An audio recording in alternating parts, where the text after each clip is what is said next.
Howdy, it's Cowboy Ray Rogers, CRR News and Clues. We've got Wendy Hardnack of Hardnack Farms and Mrs. Hardnack Farms, and Doug Thompson of Uncommon News 777. And Doug's going to give us some information on historical and biblical viewpoints of, uh, locust swarms. And then we're going to move to what we have come up together to see what we can do to protect our foods, our gardens, our garden beds, greenhouses, and stored foods. Go ahead, Doug. All right. Thanks for the intro, Roy.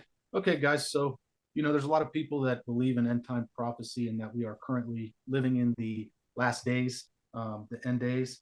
And for that reason, the three of us have come up with a list of recommendations that we are making for people to be prepared for the locust swarms that were described by the prophet Joel. Now, the book of Joel is a very short book. It can be read in about 15 minutes, and I would definitely recommend to the audience that they go ahead and take a very close examination of that book. The translation that I have is the New Revised Standard Version. You can refer to whatever translation you would like to. Nevertheless, Joel describes 4 different types of locusts that will signal the imminent return of Christ, or rather the day of the Lord, as many prophets refer to it. Now, these locusts that he is describing, they differ from the locusts that are mentioned in Revelation 9. In Revelation 9, there are locusts which are they are leaded by the angel Abaddon. However, those locusts are not tasked to destroy the fields, the grass, and the trees. They are tasked to torment those who do not have the seal of God on their forehead. Nevertheless, Joel describes 4 different types of locusts who do destroy the fields and the trees, and they have God as their leader. So going into it, we'll go ahead and give a brief description of these locusts and what it is they do, or what it is Joel told us they will do. So in the New Revised Standard Version, these 4 different types of locusts are given names. They're the cutting locust, the swarming locust, the hopping locust, and the destroying locust. Your translation might have different names, but those are the names of the locusts in the New Revised Standard Version. They are described as having teeth like lions. This is in Joel chapter 1, verse 6, and they also appear to be like horses prepared for battle. This is in Joel chapter 2, verses 4. Now, you might think that that's very similar description as the locusts in Revelation 9. You'd be correct. They have a very similar description there. Nevertheless, like I said previously, the locusts in Revelation 9, they are tasked with tormenting people who do not have the seal of God written on their forehead. So these locusts that Joel mentioned will last for years, and he says that in chapter 2, verse 25. And the type of damage that they inflict on the environment is as follows. This is according to Joel's description as translated in the New Revised Standard Version. They devastate fields. The grain will be destroyed. Wheat and barley will be ruined. Vines will be laid to waste. Fig trees will be splintered. The bark will be stripped. The pomegranate, palm, and apple will be dried up. They will get into the windows. They will get into houses through windows, and weapons will not stop them. They will go straight through our weapons. So with that explanation, I think it is very important for us to at least talk about some ways that we can mitigate the damage to our crops, and rather to prepare for this event to happen. Because whether you believe in prophecy or not, locust swarms do happen. They're very commonplace, and it does appear as though they are getting out of hand. And Afghanistan is dealing with it right now, and just a few years ago in Africa they had very serious locust swarms. So the recommendations that we're going to go ahead and make will be relevant whether or not the locusts that we see anytime soon are the ones that Joel is referring to. So all that being said, right, what are some things that we can do to prepare for this? It is my recommendation, my personal recommendation, that we would at least have some kind of perennial tuber crop that we can rely on uh, to expand. So if you were to have, let's say you have some kind of garden in your backyard and you're planting melons and maybe squash and some kind of grain or whatever. Also, I would recommend to include in that a perennial tuber. Now, there are many types of tubers that I would recommend. First and foremost, Jerusalem artichoke. Jerusalem artichoke is a very strong plant. It grows in many types of soils. Um, Maybe even sweet potato, carrot, onion, skirret, things that will self-propagate, that you don't require very much work. Now, the root plants, the tubers, that's one plant that Joel didn't describe being destroyed by these um, locusts. The tops of the tubers or the tops of the root plants might get eaten, but nevertheless, if it's a perennial tuber or some kind of perennial root plant, then it should be able to bounce back from the top being eaten away. And one of the ways that you could protect the root crops from the locusts, if you're worried about them digging into the ground and getting to the root, you could just cover the ground with large rocks, maybe even bricks or something, something that the locusts can't move around. That way, if they are able to dig into the ground, they can't get directly to the tuber. So just large rocks.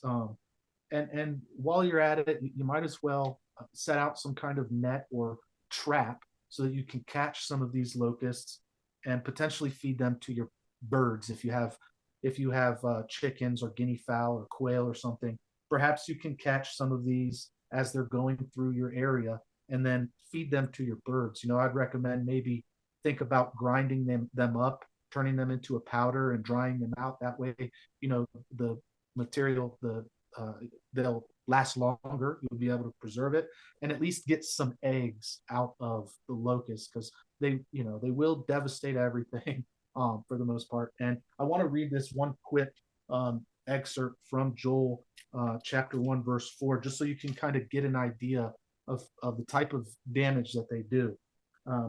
What the cutting locust left, the swarming locust has eaten. What the swarming locust left, the hopping locust has eaten. What the hopping locust left, the destroying locust has eaten. So that description alone should tell you that when this event occurs, it is going to be catastrophic to our agricultural system. And for that reason, and pretty much that reason alone, it would behoove us to have this conversation now and prepare some kind of mechanism or have some kind of game plan ready to respond to this event, because as Joel said, it will last for years. So with that, I'll send it off to Wendy and Roy. Yes, Wendy, please provide what you wanted to. Okay, I had some ideas, of course, to protect the root crops. Also, you could build frames around them and then use this real small hardware cloth. You could probably use this around all kinds of crops. If you secured this very well. This is a very small, I believe it's 1/8 inch hardware cloth. It's strong, it's sturdy. Also, you can take and build some cold frames.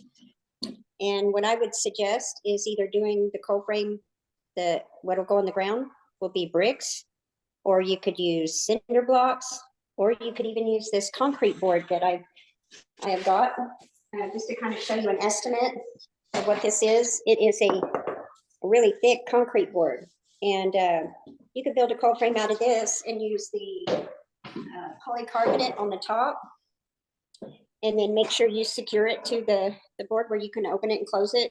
And if you open it to let the air flow, I would suggest that you put this hardware cloth over the top to where the bugs can't get in. So no matter what, your crops would be secure.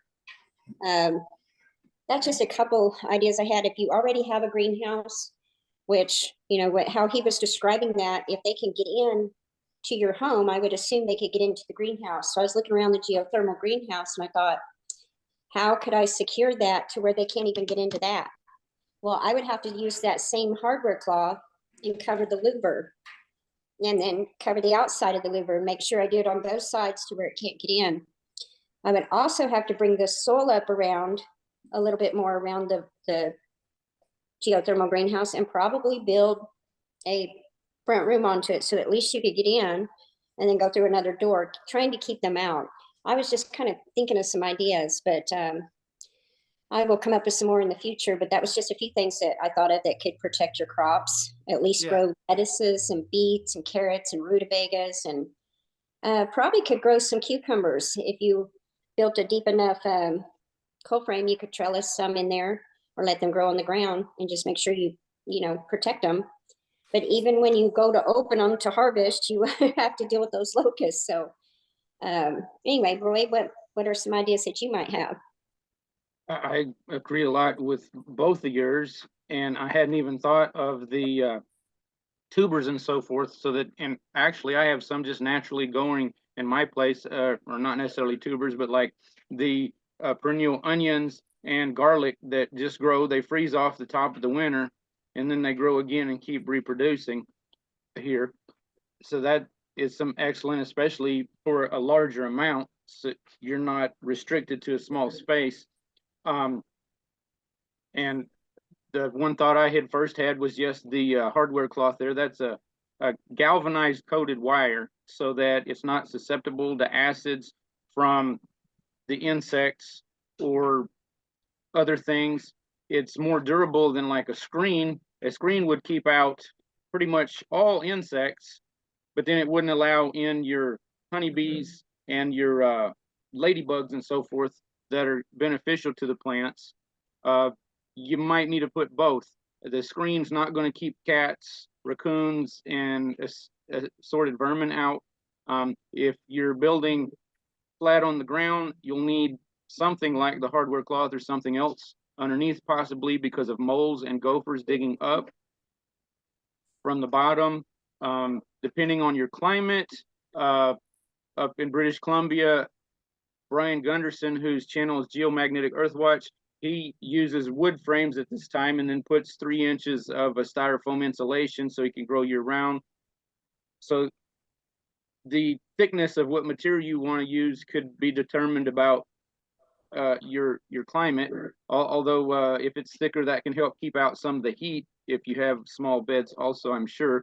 But we've got to look at the locusts, grasshoppers, any assortment of insects, plus the assortment of rodents and larger varmints and so forth, and try to do something all at once so that we're not just on one target there. The polycarbonate Wendy mentioned is sort of like a plexiglass, but it's works differently. And I had a link, but it's not available at this moment. For further information, I want to show you Brian's channel because that's who I mentioned. He's using those, and in one of his 2 of his recent videos, I do believe he showed those because the polycarbonate can protect from the UV. This video and this one, they can protect your crops from the ultraviolet B and C that are now coming through Earth's weak magnetosphere, and therefore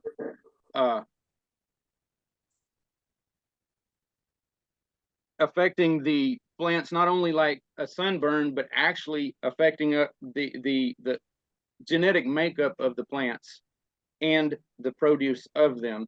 And if you check his out, he has done field tests of one group of potatoes just planted out in the open sunlight, another using toe sack cloth, which is kind of a mesh with but large openings, not like just a sheet of cloth, and then underneath the polycarbonate. And he's done this over the past few years already, before we had more problems, and showed the results. And there was dramatic results in the potatoes that he dug up, dramatic differences. And on the same time, a lot of the greenhouses use the plastic opaque sheeting for the hoop houses and so forth, which work great, but they're more susceptible to these insects and others, as well as to the different vermin And this is why I like the polycarbonate. There is a corrugated roofing that's made of fiberglass that the sunlight can shine through and it blocks some. You're going to have trouble sealing off every bit of that corrugation. So that could be problematic. I had tried to look into prices on that stuff, and there's actually apparently greenhouse kits available using that polycarbonate that you can order and put the thing together. If you want it, full light, it just depends on, again, climate and region and so forth. And also, we need to keep in mind that even though there is very minimal true climate change at this time, and very minimal change in temperatures, if we're trying to build something for long term, we need to figure on the possibility of more sunlight, but also the possibility of actual colder temperatures instead of warmer within the next decade. Do either of you have further input? I'm kind of at a stop there. I actually had some idea. When you're doing even if you did the greenhouse with the OPEC sheeting, you could retrofit the greenhouse with this hardware cloth as well. And I thought of another thing that you could do is, how people build a pretty good sized chicken run and they predator proof it, and they use this real tiny hardware cloth. You could predator proof a big run an area and then grow your food in that. And you can also cover the top with a aluminate shade cloth. Interesting. Or you put the aluminate shade cloth on the inside and tack it in there to keep it from getting too much of the sunlight. Just some ideas. I think all those are great ideas. I think probably one of the best ideas would be to have a run where you have different fence posts in the ground, and then run a bunch of that hardware cloth that you had all the way up and down different sides and on top as well. You could even run little rafters across each post to give the hardware cloth some rigidity over the roof. Now, keep in mind, guys, these locusts are described as being able to splinter fig trees. What that means is, your best guess. If they're able to splinter fig trees and strip bark off of trees, they're very strong insects that with what they're capable of doing. So that being said, it appears as though from this description that they are able to cut through wood. And if that's the case, then it would explain them being able to get through the windows, maybe not the glass window itself, but the window frame. Window frames are made out of pine wood, very soft wood. And so if they're able to split or splinter fig trees, then that would explain them being able to get through the windows. And that being said, the recommendations that Wendy and Roy gave to you regarding the plexiglass or the fiber cloth or even the concrete board, those are very good recommendations, because those are harder things for insects to chew through, and that hardware cloth is going to be like a 1/4 inch, so they can't crawl through it. But nevertheless, if you build some kind of greenhouse with it, then the sunlight will still be in. Nevertheless, Roy mentioned the possibility of increased UVB and C radiation, hence the reason he recommended the plexiglass. The polycarbonate? Or polycarbonate, my mistake there. So guys, all that being said, if you have, let's say you have a raised garden bed, and your raised garden bed is made out of wood. Well, if these insects are able to eat through the wood, and there's billions of these locusts coming into your area all at the same time, that 2-inch thick piece of 2x6 or 2x8 might not last very long in the presence of billions of locusts. So that being said, the locusts might very well destroy your raised garden bed if your raised garden bed is being contained by wood. So that being said, if you do see these locusts on the way to your town or on the way to your area, it might be a good idea to reinforce the wood with something like bricks or cinder blocks, or have some way to reinforce your raised garden beds that these locusts cannot potentially eat through. And that's why I would recommend rocks or cinder blocks or bricks or maybe even just piles of dirt up against the sides of them. to keep it contained. And that being said, if you do have raised garden beds, then you might be able to just get away with some of the hardware cloth, like what Wendy showed you, just laying it over the top and maybe drilling it into the frame of your raised garden bed.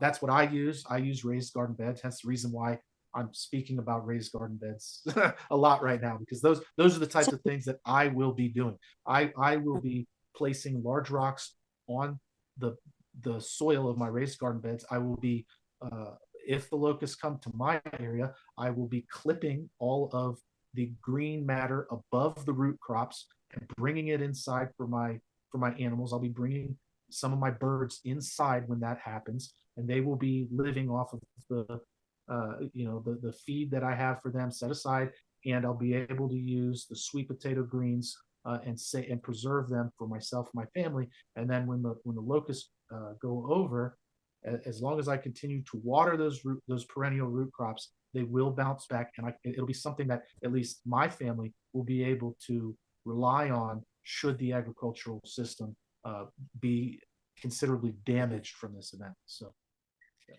and you both reminded me of some more things on the cinder block raised beds, and the same thing could be used to build a larger structure for greenhouse or your food storage and so forth too. If you're in a seismic prone area, or pretty much everywhere will become more seismically active throughout the next years because of solar events and so forth, and astronomical cycles, with stone stack, brick, and cinder block structures. When there's intensive shaking from beneath, generally the corners of those break outward and the walls collapse down. The same thing might possibly happen with something smaller as well. And if you build with rebar rod stuck down each hole of your cinder blocks and then pour concrete in those, that can help from that splitting and shifting. But also at the tops of the corners, you can use an L-shaped flat steel across on them attached to that rebar, or just have rod, nail, bolt, something on that surface sticking down in that concrete, can help prevent that from splitting out. That should probably be done in pretty much any cinder block structure anyway. As far as I know, it's not. I would attempt to do that if I were able to build something like that. Currently, I'm trying to use some raised beds. Some were the 250-gallon liquid totes. I cut across the middle and turned the top upside down and put this hardware cloth, that 1/4 inch like Wendy showed, to block any moles and so forth from getting in. And I actually put that over screen because I didn't want fire ants to be able to build a mound underneath and get in there and take over it easily. The other thing is the 15 to 20-gallon mineral tubs that the farmers get with their stuff in. I buy them used off a farmer. We're running short on the video time here in a little bit. Wendy, do you have any more input? Just one real quick. So on your raised beds on all four corners, you could put real high post and then secure your whole bed if you have tall growing crops with the hardware cloth, and then cover the top and then seal it all up real good to where locusts can't get in. Because your tomatoes and your peppers, there are a lot of stuff that pollinates on its own. It's a little bit of shaking. They don't need pollinators. So anyway, I know we're short on time, so. No, that's good. Yeah, I guess We've got a few minutes left. Statements. Okay. If needed. Well, guys, I want to reinforce what Roy was saying there about the different correlations between this event and other prophecies regarding the end times. I think Roy hit the nail on the head there. The book of Joel has many verses that parallel, or rather correlate, to end time prophecies. I mean, it talks about signs in the heavens and on earth. It talks about earthquakes, heaven trembling, the sun and the moon darken, stars withdrawing their shining, and many of these events these events are spoken of in future tense.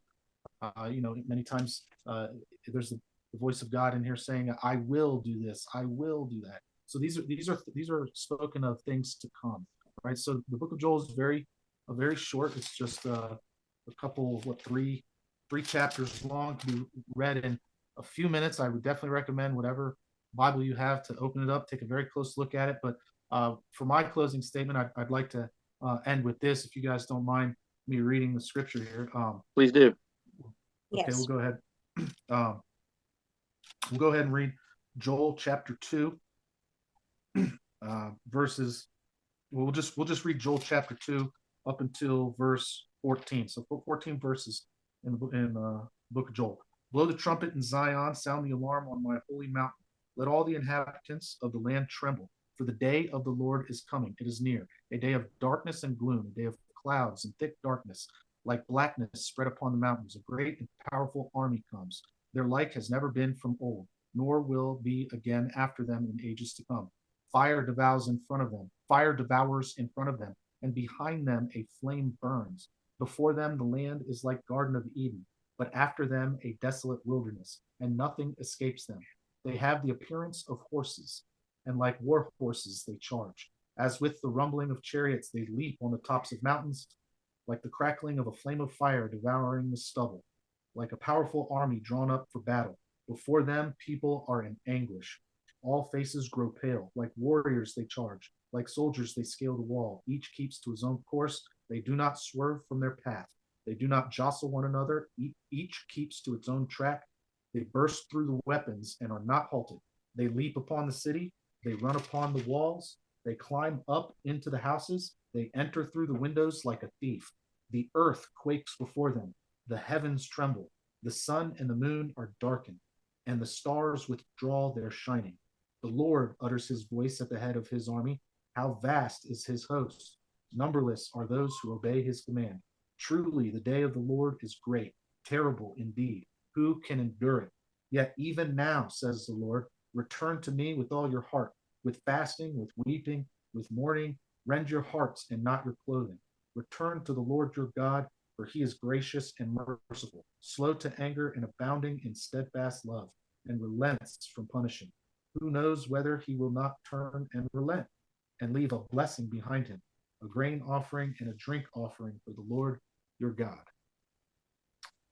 So that pretty much sums up the event as far as I see it. Nevertheless, guys, hope you enjoyed this conversation that Wendy, Roy, and myself had together. Hope you got something out of it.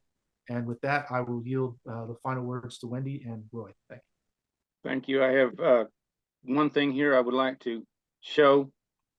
This is the polycarbonate greenhouses that I mentioned to help better understand for folks that are unfamiliar. And then apparently they've got sheeting available also. And on my channel, I have now a Locust playlist, and there's an excellent research video in the beginning of that. And I will attempt to send that to the two of you if you want to put it in your video descriptions or anything as well, so that you can use that also. The locusts, the description throughout the Bible may be describing different stages, because the locusts start brown and then they go into a metamorphosis and turn green, and that's when they go into their mating and so forth, and they will start mating when the weather and so forth is right, and to where then they can go into swarms and be carried by the winds to areas that are wet already or where rain's going to occur by the jet stream and so forth. And that's why I say just we'll provide that video for further reference to get an understanding of them more so. And then I believe the one last thought done flew out of my mind like a swarm of locusts. So, what else you got, Wendy? That is it for tonight. I figured with all that we come up with, that could give some good ideas, and we can always do this again if we come up with other ideas as well. Or, and I'm sure people will chime in and give us ideas what they think too. So that's the good thing. Yeah. Yeah, absolutely. Please leave your best ideas in the comments below, and we'll do our best to respond to you. Hey guys, thanks for watching. Thanks for listening. Check out all the links in the description box. Check out Roy's playlists, and whatever links that Wendy has in her description. Thanks for watching, guys. Thanks for listening. And as always, don't forget, help out your neighbors. Bye. Yep. God bless All right. you all. Take care.